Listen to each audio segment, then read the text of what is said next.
Record News Rural. Oferecimento.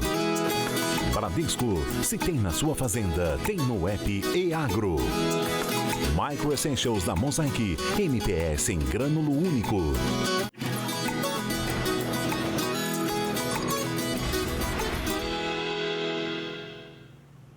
Oi, bom dia para você. As exportações de carne de frango cresceram um pouco mais de 4% no último mês.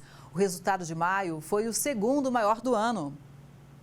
As exportações brasileiras de carne de frango, considerando todos os produtos, entre in natura e processados, totalizaram 451 mil toneladas em maio, segundo dados da Associação Brasileira de Proteína Animal. O número supera em 4,2% o total embarcado no mesmo período do ano passado. Boas notícias para os exportadores brasileiros de carne de frango nesse mês de maio de 2024. É o segundo maior volume exportado no ano e o quinto maior volume exportado na história das nossas exportações. As vendas de carne de frango geraram receita de 818 milhões e 700 mil dólares só no mês de maio. O saldo é 5,6% menor que o total registrado no mesmo período do ano passado. Considerando o período entre janeiro e maio, os embarques de carne de frango alcançaram 2 milhões 152 mil toneladas. Quando olhamos para o acumulado do ano, as nossas exportações já passaram de 2,1 milhão de tonelada, o que significa um pequeno decréscimo em relação ao mesmo período de janeiro a maio do ano passado.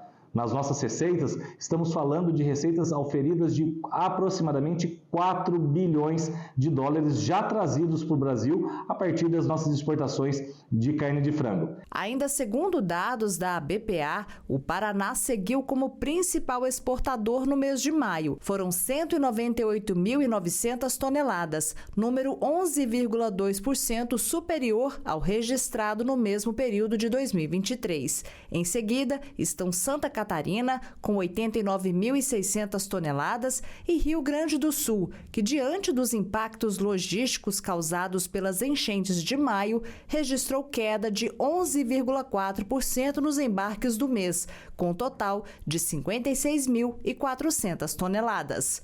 Esses números de maio, que foram muito bons, poderiam ter sido, inclusive, muito melhores. Tivemos a catástrofe, a tragédia que assolou o Rio Grande do Sul e que naturalmente traz impactos, traz desafios para as exportações, não só, também para a produção naquele estado, e tudo tem sido feito para que a gente possa o mais rapidamente possível retornar os níveis da nossa produção nesse importante estado produtor e exportador que é o Rio Grande do Sul. No ranking dos principais destinos, a China lidera com 49.800 toneladas importadas em maio, volume 23,6% menor que o total registrado no mesmo período do ano passado. Em seguida, estão Emirados Árabes Unidos, com 39.600 toneladas, Arábia Saudita, com 37.500 toneladas, Japão, com 32.200 toneladas, África do Sul, com 32.100 toneladas, Iraque, com 24.000 toneladas e México, com 20.500 toneladas. Destaque nas nossas exportações para os países do Oriente Médio e do Norte da África. Inclusive, no norte da África, Líbia e Argélia, um mercado recentemente aberto, têm sido mercados bastante importantes para as nossas exportações de carne de frango halal. Isso sem dizer, naturalmente, dos mercados já tradicionais do Golfo, como é o caso dos Emirados Árabes Unidos, que vem aumentando sensivelmente as suas compras do Brasil, a própria Arábia Saudita, um histórico importador da nossa proteína de carne de frango e que tem aumentado nesse ano as suas compras do Brasil, o Iraque, o Kuwait, enfim, todos os países da região com uma demanda bastante aquecida para a nossa proteína. Outro destaque tem sido o continente africano. Entre janeiro e abril deste ano, a Argélia, que fica ao norte da África, comprou do Brasil cerca de 10.000 toneladas de carnes de frango. O mercado para a Argélia foi oficialmente aberto em outubro do ano passado, mas as exportações começaram somente este ano. Também, por um outro lado, a África ressurgindo. Cada vez mais os exportadores brasileiros de carne de frango olhando para esse continente, que tem inúmeras oportunidades e é bem esperado que nos próximos anos haja um crescimento da demanda por aumento de renda, urbanização, enfim, uma série de fatores que devem levar a que a África seja um continente bastante importante para as nossas exportações e os nossos exportadores cada vez mais antenados nessas oportunidades, apoiando na segurança alimentar dessas nações e das mais de 150 nações para as quais vendemos. A procura pela tilápia esteve em baixa no mês de maio e a oferta de peixes foi elevada. Com esse cenário, os preços tiveram queda para o produtor. Pesquisadores do CPEA ressaltam que esse período do ano é marcado pela desvalorização devido à menor demanda com a chegada das temperaturas mais baixas. Para exportação, o mercado foi favorável. O volume embarcado foi de quase 1.400 toneladas em maio, um aumento de 65% em relação a abril e de 40% em comparação com maio de 2023. As feiras livres, tão comuns em grandes centros urbanos, impulsionam a geração de renda da agricultura familiar em Minas Gerais. Uma oportunidade para o agricultor vender direto para o consumidor, sem atravessadores.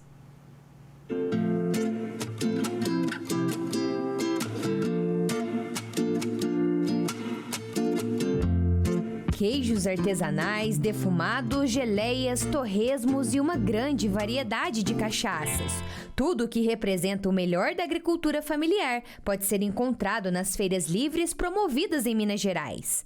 Produtos que vêm da horta e das propriedades rurais, direto para a mesa do consumidor. As feiras, que já fazem parte do cotidiano dos grandes centros urbanos, são espaços onde o produtor rural pode ampliar o número de clientes e negócios, além de levar uma parte da cultura do campo para as cidades.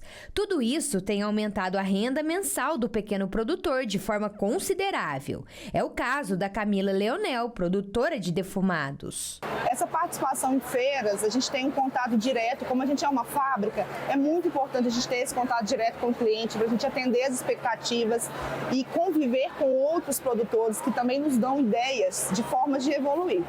Então a feira ela serve para a venda do produto direto, para a captação de novos parceiros, uma maneira de expandir o nosso produto por todo o Brasil.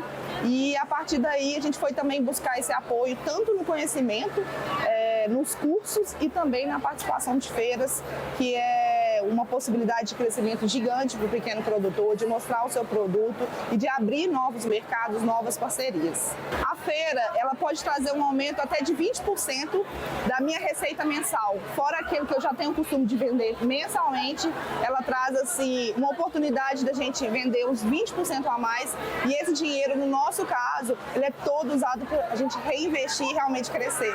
As feiras estão presentes em 614 municípios e 58 cidades. Segundo a Secretaria de Agricultura do Estado, é uma chance única para os produtores que desejam crescer, conhecer novos produtos e mercados. As feiras livres são um instrumento fundamental para o escoamento da produção, além de estímulo para a geração de emprego e renda, principalmente na agricultura familiar. E em 73% das cidades, as feiras são realizadas toda semana. O consumidor também vai sair ganhando com a diversidade e qualidade dos hortifruti granjeiros e dos nossos produtos artesanais. A Emater, ela entende a Feira Livre como uma ferramenta de desenvolvimento econômico e social. E ao longo aí da sua história, da sua existência, a Emater sempre apoiou as feiras livres, em especial que tem a participação da agricultura familiar. Segundo a Secretaria de Agricultura, também são doados aos municípios participantes kits com os materiais que serão utilizados no evento, como, por exemplo, barracas. Nos 2 últimos anos foram entregues 550 kits para mais de 250 municípios. A Secretaria de Agricultura também atua para o fortalecimento destas feiras, com a doação de kits como barracas, jalecos e caixas plásticas para os municípios. Apoiar as feiras livres é fortalecer toda a economia regional. O produtor que tiver interesse deve procurar o escritório da Emater Minas no município onde produz e preencher um cadastro.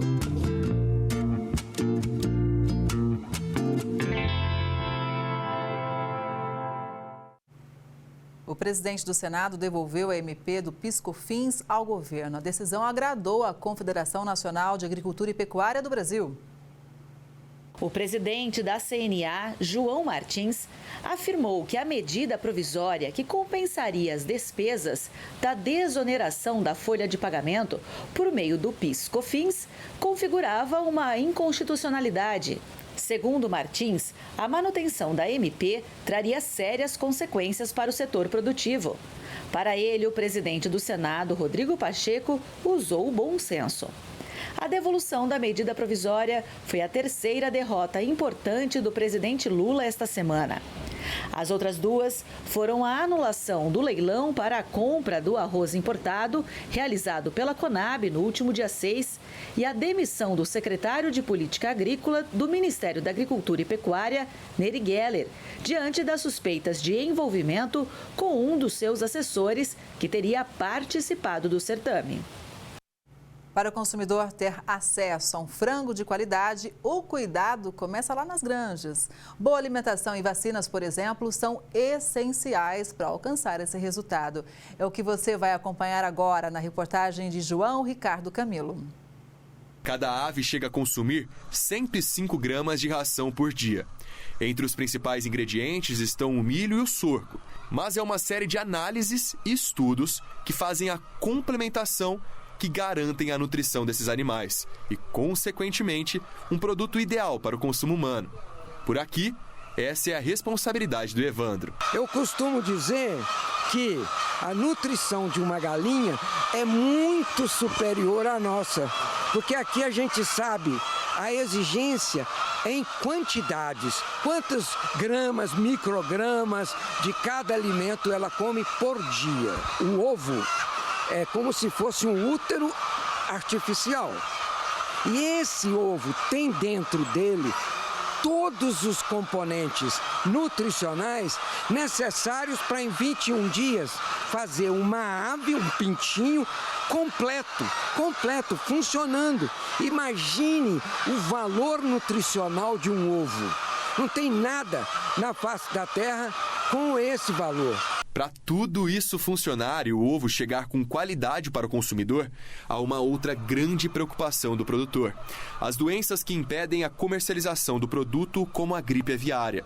No ano passado foi registrado o primeiro caso em território nacional, com focos nos estados do Espírito Santo, Santa Catarina e Mato Grosso. Nesta fabricante de vacinas, a produção de imunizantes para as aves ocupa cerca de 40% do processo, que ainda atende suínos, bovinos e também peixes. A gente trata da saúde dos animais, né, da saúde que vai refletir diretamente na saúde das pessoas, da saúde dos consumidores, né, tanto da proteína quanto dos ovos. Então a gente investe muito em tecnologia, a cadeia em si investe muito em tecnologia. Nos últimos anos a tecnologia vem nos ajudando, a gente trabalha hoje também aqui dentro da empresa com uma empresa de tecnologia, né, trazendo IA para o negócio. Então a gente tem desde vacinações via água, via spray, via introdução muscular, né, uma vacina de aplicação. Então a tecnologia sempre tem que estar intrínseca ao produto para que a gente consiga levar mais saúde para o animal e mais saúde para a população. De volta à granja, o resultado dos investimentos está no manejo destes animais. E nesse momento as galinhas estão sendo vacinadas. Nesse método, através da hidratação. A vacina é aplicada na água e quando o animal vem ingerir o líquido, acaba sendo vacinado. Neste caso aqui, contra a bronquite. Um método que favorece não só o manejo, mas também diminui o estresse do animal nesse procedimento. A gente gosta de ver a galinha bem, né? O próprio operador, o granjeiro que vem aqui, você vê uma satisfação muito maior. Tem um filósofo chamado Peter Singer que ele fala: fazer o bem porque é bom, né? Isso é muito mais prazeroso, dá muito mais satisfação em esse sistema de criação. Da zona rural para a indústria. A próxima etapa para que o ovo chegue à prateleira passa por um ambiente longe da granja, mas que ainda assim exige uma série de cuidados. A gente toma o cuidado no descarregamento, o descarregamento tem que ser com total cuidado. Após o armazenamento também, a gente tem que armazenar no local arejado para não ter possibilidade de perda dos ovos. e após a gente já prepara para classificação. O ovo tem que estar de boa qualidade, ele tem que estar limpinho, não pode ir trincado, não pode com fissuras, ranhuras. Isso a gente trabalha com a classificadora. Ela já tira tudo isso. Quando chega no produto final, o produto final já chega com boa qualidade, mas mesmo assim, quando chega na linha final, a gente ainda tem o olho humano que ainda faz uma reavaliação para depois estar embalando. Quem vai ao supermercado tem cada vez mais se surpreendido com o preço do azeite. O calor e a seca que atingem a Europa continuam afetando no valor do produto aqui no Brasil. Ele encareceu quase 50% nos últimos 12 meses até maio, isso segundo o IBGE. E quem chega para dar um panorama sobre o setor é o Renato Fernandes, que é presidente do Instituto Brasileiro de Olivicultura, o IBRA Oliva. Seja muito bem-vindo, Renato. Bom dia para você. Bom dia, Kelly. É um prazer estar aqui podendo falar um pouco do azeite de oliva, mas principalmente também do azeite brasileiro. Exatamente. A gente vai falar sobre o nosso azeite, que tem muita qualidade também, mas eu começo perguntando por que o que acontece na Europa hoje impacta tanto a gente aqui no Brasil. Nosso país importa muito esse produto ainda? Sim, Kelly. Nós somos o segundo maior consumidor de azeite do mundo. Perdemos apenas para os Estados Unidos e, de fato, o Brasil consome 100 milhões de litros. E desses 100 milhões de litros, a produção nacional não chega a 1%. Nós fizemos, na safra passada, algo próximo de 700 mil litros. Então, a nossa produção, ainda no que pese a qualidade, o avanço que nós estamos tendo, ela ainda é incipiente para o consumo brasileiro. E a produção europeia, ela vem caindo, né? Justamente por conta do clima. Nós estamos enfrentando aí uma nova realidade climática, né? Nós estamos tendo secas intensas na Europa, em outros locais do mundo, e chuvas, né, em outras regiões, e isso tem impactado diretamente na produção do azeite de oliva na Espanha, principalmente. A Espanha representa hoje 70% do consumo da Europa e 45% do consumo mundial. Então, isso que vem acontecendo na Andaluzia nas últimas 3 campanhas, no período da safra da campanha 21-22, depois 22-23, e agora nessa, 23-24, são 4 safras que eles estão enfrentando com um excesso, né? Aliás, com uma carência de chuva e um excesso de calor. Então, isso impactou diretamente, né? Eles estão tendo aí uma diferença brutal na produção, e, consequentemente, o mercado europeu absorve essa produção deles para chegar até o Brasil, chega com um preço maior. É a lei da oferta e da procura. Pois é, a Europa chegou a registrar temperaturas muito, muito altas, de 40 graus. Qual seria o ambiente perfeito para o desenvolvimento dos pés, para ter uma boa safra? Eu diria que o bom desenvolvimento, e a gente precisa aqui fazer uma avaliação futura do que nós queremos para o nosso planeta. Nós não podemos imaginar que nós vamos continuar produzindo sem a preocupação climática. E no que tange a questão da olivicultura, principalmente na Europa, ela houve algumas mudanças, ela se tornou um case de negócio, ela se tornou uma industrialização alta, e nem sempre você vai observar e vai ter respeitados as leis ambientais. Nas imagens que vocês estão vendo lá, você vai ver que o solo não há cobertura vegetal. Realmente eles não preservam a variedade de gramíneas que nós aqui no Brasil preservamos. Eles têm lá uma dificuldade em relação às roçadas. Nós aqui no Brasil fizemos 3 roçadas por ano. E para evitar que se tenha daí problemas com incêndio, simplesmente eles eliminam qualquer tipo de gramínea. O solo fica nu. Então isso me chamou muita atenção na minha última viagem à Espanha, porque eu rodei mais de 500 quilômetros e nesses 500 quilômetros não se viu cobertura vegetal. E ainda vi também um desrespeito às margens de cursos d'água. Os olivais estão lá sem respeito algum do limite de 20 ou 30 ou 50 metros, que é o que nós respeitamos aqui no Brasil. Então eu acho que tem que haver um novo conceito de agricultura, de olivicultura, onde a gente preserve essas condições de sustentabilidade. Isso é importante para ter aí um sequestro de carbono, para ter uma condição de próximas gerações não enfrentar o problema que está sendo enfrentado hoje. Não só pela Espanha e por Portugal, que são os produtores, né? Toda a agricultura vem sofrendo com muito desrespeito à natureza.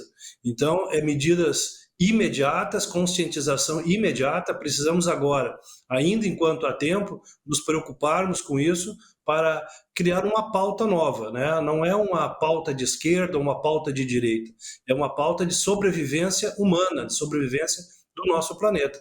E o azeite de oliva passa por isso também, tanto lá na Europa quanto aqui no Brasil. Pois é, Renato, mas é interessante você pontuar essa questão da Espanha, por exemplo, né? Porque o Brasil é tão cobrado quando vai exportar, né, com certificações e tudo mais, e muitas vezes a gente observa que os países lá fora não fazem a lição de casa com relação a respeito ao meio ambiente, né? Então é interessante a gente pontuar isso aqui também. Você citou a Espanha, mas eu queria que você desse uma dimensão para a gente sobre Portugal também, né? Porque a gente recebe muito azeite português aqui. Pois então, existem situações de alguns azeites portugueses que não são produzidos em Portugal. Eles são produzidos em outros países e são nacionalizados como portugueses. E, claro, entram para o Brasil como uma identidade portuguesa. E importante, Kelly, nós estabelecer a diferença dos azeites importados para os azeites de alta gama, que é o azeite produzido no Brasil. Esse azeite que chega até nós, ele é um azeite produzido com azeitonas mais maduras, azeitonas pretas. E claro que um azeite, para ter mais qualidade, ele precisa estar no meio do caminho, não tão verde, não tão madura. E isso baixa o rendimento, né? Essas imagens que estão aparecendo para nós, de azeitonas pretas, elas têm um rendimento maior. Com 5 quilos dessas azeitonas pretas, se consegue fazer 1 litro de azeite. Nós, para fazer 1 litro de azeite da nossa azeitona mais verde, precisamos de 10. Só que o sabor que se consegue numa fruta não tão maturada é muito maior. O nível de polifenóis, de antioxidantes, numa fruta ainda não tão maturada, são maiores também. Então, claro que facilita a colheita de uma fruta mais madura. Pode ver que onde aparece nas imagens a colheita manual são as frutas verdes. Já onde a fruta for escura, se tira com máquinas, com rendimento muito maior. E aí, nesse caso, se tem um preço menor no azeite. Agora, também com azeite de menos qualidade. Isso, o brasileiro ainda não tem conhecimento do nível de qualidade do produto que ele está consumindo. Então, agora, por um outro lado, nós que não fomos afetados nas colheitas passadas, o preço ficou mais próximo do que era anteriormente. Nós tínhamos antes praticamente o dobro do preço do importado para o preço do nacional. E hoje já se vê diferenças menores, em torno de 25% ou 30%. Então isso também é um alento para o consumidor que busca um produto de maior qualidade. Pois é, o azeite nacional, o azeite brasileiro é premiado, né? Como você mencionou, a gente tem aqui muita qualidade. E quais são os desafios do setor para a gente aumentar a produção, Renato? Nós estamos iniciando esse processo, nós estamos praticamente há 1 década envolvido com a olivicultura, mas temos um grande potencial, né? O Rio Grande do Sul, em especial, tem uma área com vocação para a olivicultura, são mais de 1 milhão de hectares propícios para o plantio dessa cultura, e a gente vem avançando aos poucos, com muita qualidade, cuidando para que ela não venha a sofrer, né, com o passar do tempo.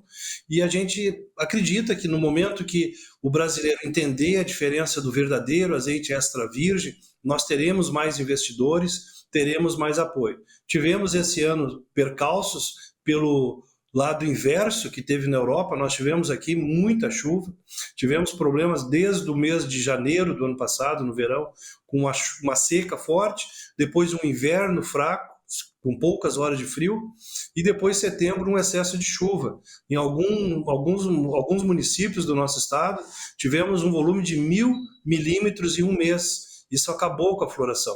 Então, esse ano nós tivemos uma queda violenta aqui na nossa produção, que os números oficiais devem ser lançados amanhã, mas nós trabalhamos com um número aí de uma quebra de 80% em relação à safra do ano passado. Poxa, Agora, por um outro lado, teremos uma qualidade garantida nessa safra ainda que diminuída. Pois é, nossa, uma quebra alta, se for confirmada mesmo, 80% de quebra. Agora, Renato, você citou o Rio Grande do Sul. Além desse estado, outras regiões também podem ter sucesso no cultivo? Já estão tendo, Kelly. Nós temos aí o plantio avançando por Santa Catarina, Paraná, especialmente na Serra da Mantiqueira, no estado de São Paulo e Minas. Azeites excelentes, né? Claro que em áreas com maior dificuldade de plantio, né, que são áreas montanhosas, mas a gente tem a plena convicção que nós avançaremos Brasil acima, né? Hoje já se tem experiências no estado da Bahia, em regiões de altitude maior, e o Brasil é isso, né? O primeiro jornalista que informou sobre essas terras, o Pero Vaz de Caminha, informou: nessas terras plantando tudo dá. Acho que naquela época só proibiram a oliveira por questões estratégicas do Reino de Portugal, mas agora nós estamos mostrando que é possível sim, e com certeza o Brasil se tornará aí uma grande potência de azeite de oliva nas próximas décadas. Potencial a gente tem e muito, né? Agora, Renato, aquela dica para quem está acompanhando em casa, que gosta de um azeite, está acostumado, inclusive, a cozinhar com azeite, né? Muita gente tem dúvidas sobre, por exemplo, o extra virgem, né? Qual que é a diferença entre os dois e quais são as formas de utilização? O azeite está classificado em, a grosso modo, 3 categorias, né? Nós iniciamos com o extra virgem, que é aquele azeite isento de defeitos. Ele não pode ter nenhum defeito de aroma e também de sabor. Depois é um azeite chamado azeite de oliva virgem, que é admissível alguns defeitos. Defeitos de ranço, de mofo, avinagrado, acético. São pequenos defeitos que os especialistas ou pessoa mais acostumado ao consumo vai identificar. Depois vem o azeite lampante, né, que esse sim não pode ser consumido, tem uma acidez bem acima, consumido pelo ser humano, ele é usado na indústria química.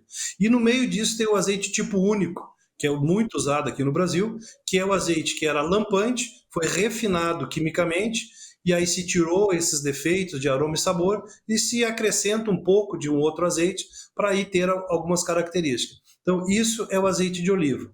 Quando for comprar, ele precisa ter alguns atributos para ser o extra virgem, que é a picância, o amargor e também a picância, o amargor e agora me fugiu aqui, são os três atributos. E a partir daí ele tem que ter sensações de notas agradáveis, né? Ele precisa ter que remeta a herbáceo, né? Que remeta uma picância, e ele vai ter a garantia, tendo esses atributos, dos benefícios para a sua saúde, a saudabilidade, aonde vai envolver a questão dos polifenóis, tão importante para o nosso organismo, e os antioxidantes. Dessa forma, ele vai estar consumindo um alimento, mas, sobretudo, também um medicamento. Então, quem está acompanhando tudo deve estar se perguntando: eu posso cozinhar com azeite extra virgem? Pode, né? O extra virgem ele tem uma boa relação quanto à temperatura e uma cocção normal até 180 graus não vai alterar. O que eu digo assim, por ser um produto, às vezes, o extra virgem mais caro, com maior qualidade, acho muito melhor consumir ele in natura, ou numa salada, ou diretamente num pão, ou como finalizador de prato. Dessa forma, você vai reconhecer esses atributos de sabor e aroma que eu mencionei para você. Agora, Renato, com esse cenário todo que a gente demonstrou, inclusive com um potencial quebra de safra aqui no Brasil, a gente pode esperar que o preço, por enquanto, nacional ou importado, o preço do azeite não vai baixar, né? Acredito que não, né? Pelo menos até o final do ano, até a próxima safra da Europa, deve acontecer esse nível de valores que nós estamos tendo. Então, volto ao assunto da qualidade. Se é para ter um investimento de valor, que se invista na qualidade, claro, o consumo vai ser menor, e de outra forma, né, infelizmente, nós vamos continuar com os preços elevados. Bom, Renata, a gente torce realmente para que o Brasil se fortaleça ainda mais nessa cultura, para a gente ter aqui o azeite nacional, que a gente sabe da qualidade, muitos são premiados, mas que a gente tenha cada vez mais acesso a esse produto. E claro, né, o setor mais forte gera emprego e renda aqui no nosso país também, né? Um bom dia para você, muito obrigada pela participação aqui no Record News Rural e estamos sempre de portas abertas. Muito obrigado, Kelly. Que o consumidor possa entender, né, que o azeite extra virgem, ele se torna um investimento na sua saúde. Muito obrigada mais uma vez. Bom dia. E o Record News Rural de hoje vai ficando por aqui. Muito obrigada pela sua audiência. A gente se vê no próximo programa, combinado? Até lá.